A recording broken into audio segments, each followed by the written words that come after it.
This Sunday will mark the end of Donald Trump's first year as president, and all week long, Bloomberg is going to be taking a look back and a look forward at the same time at the issues confronting the administration.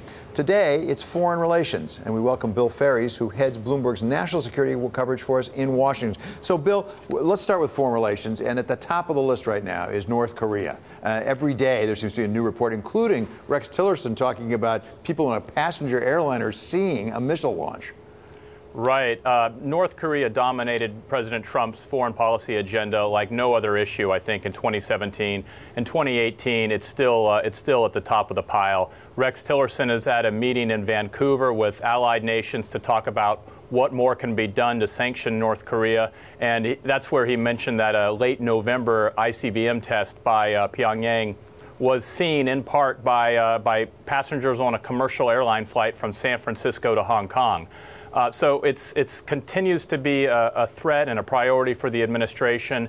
The interesting thing about today's meeting, though, in Vancouver is that China and Russia, who provide probably the two biggest financial lifelines to North Korea, weren't invited.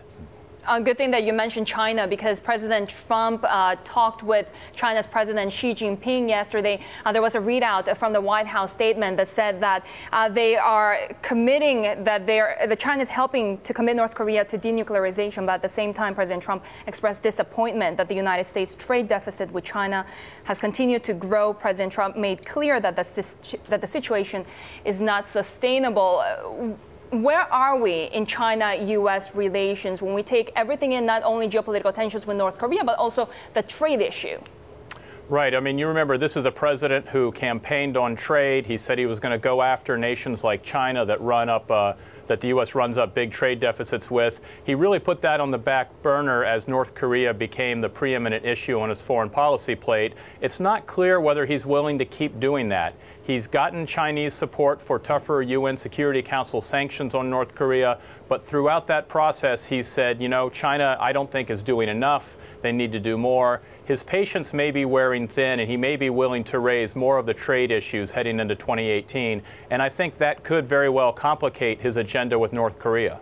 So, Bill, it's pretty early on to be talking about a Trump doctrine, but is it possible that we're seeing the beginning seeds of it, and that is linking up commercial issues with geopolitical issues in a way that typically the United States has not done in the past?